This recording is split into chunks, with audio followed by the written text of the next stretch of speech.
Hi, this is Grammy from Grammy and Grandpa Read, and today I have a book for you called Too Shy to Sing, and it's written by Lisa Regan.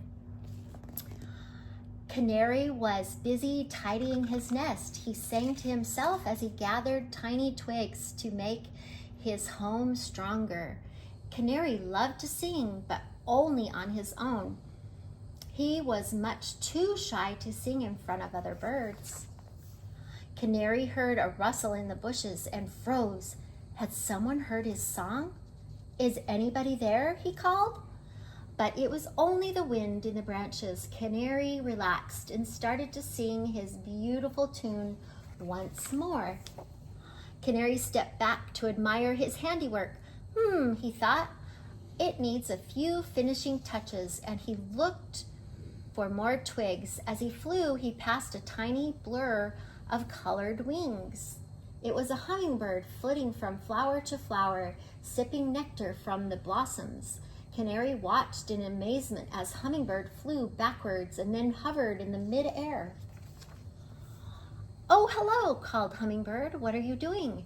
"Watching you," gasped Canary. "You are so clever. I wish I could fly like that."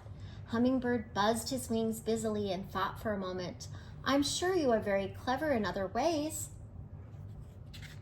On and on flew Canary until he saw a flash below him. He perched on the tree to see what was running so fast.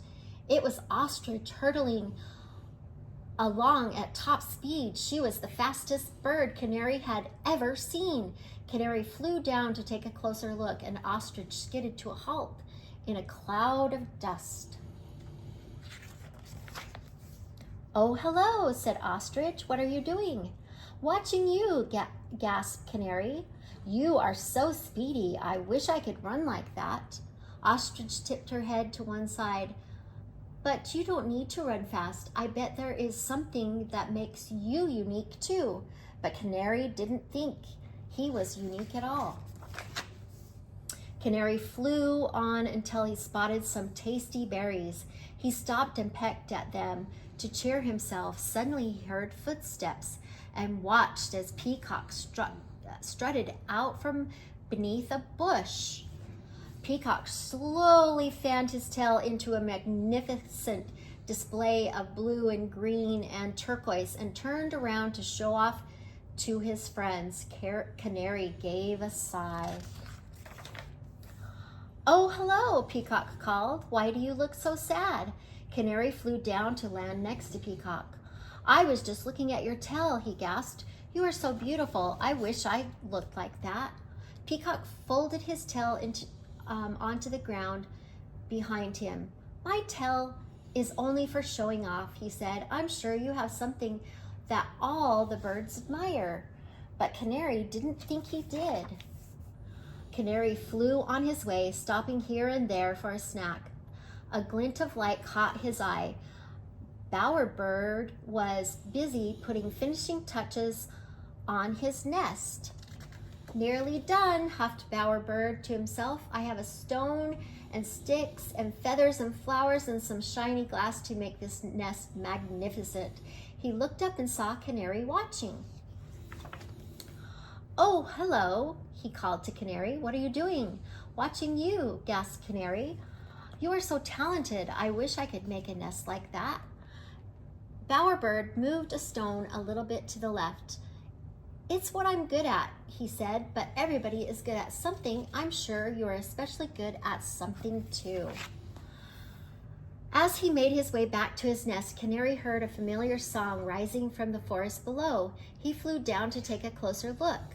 "Hello, oh hello," said Canary. "What are you doing?" "I'm practicing my copycat noises," chirped Lilebird. "Do you like my canary song?" He whirred, clicked, and laughed. Canary looked puzzled and asked, "Was that you singing so loudly? I've never heard anyone sing so proudly before." Lilebird whistled his reply. "Well, your songs are my favorite. They're so pretty. Why wouldn't I sing them loud and proud?" he said. "Sing a little and I'll sing along."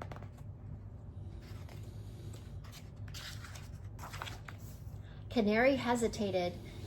He was too shy to sing, but if today had taught him anything, it was that he shouldn't be shy about the things that you are good at.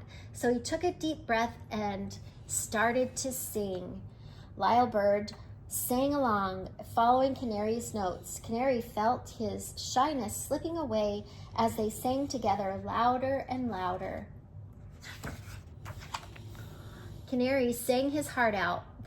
The tune warbled, rippled, and floated beautifully through the leaves for everyone to hear. When he stopped, Canary could hear cheering and whooping. Lyrebird had stopped singing to listen, so Canary had been singing all by himself.